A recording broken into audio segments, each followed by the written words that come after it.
నమస్తే రైతు మిత్రులారా. విత్తనాలు కొనేటప్పుడు మంచి కంపెనీ, మంచి ధర, కాస్ట్ పెట్టి తీసుకొస్తున్నారు.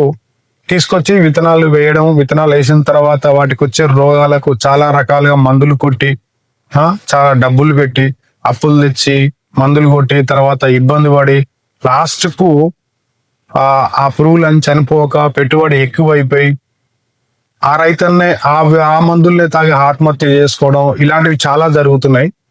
సో రోజు పేపర్లో, న్యూస్ లో, మన చుట్టుపక్కల చాలా చూస్తున్నాం రైతన్నల విషయంలో. కానీ రైతన్న అర్థం చేసుకుని ఒక విషయం ఏంటంటే, విత్తనాలు తెచ్చి డైరెక్ట్ విత్తున్నాడు. దానివల్ల వైరస్లు కానీ, బ్యాక్టీరియాలు కానీ, భూమిలో నుంచి ఫంగస్ కానీ వీటిని తట్టుకునే శక్తి అనేది సహజంగా ఉండదు. సో వాటిని తట్టుకోవడానికి చేయాల్సిన ఒక చిన్న పద్ధతి.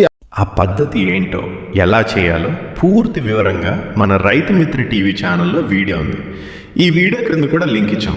ఇప్పుడే చూడండి రైతులారా. వీడియో పూర్తిగా చూసినందుకు ధన్యవాదాలు. మీకు ఈ సమాచారం ఉపయోగపడితే దయచేసి మా ఛానల్ను సబ్స్క్రైబ్ చేయండి. ఈ వీడియోకు లైక్ చేసి మీ రైతు స్నేహితులతో షేర్ చేయండి. మీ పంటలో ఏమైనా సమస్యలు ఉంటే కామెంట్లో రాయండి. మీకు సరైన పరిష్కారం చెప్పడానికి ప్రయత్నిస్తాం. ధన్యవాదాలు. రైతు మిత్ర టీవీ.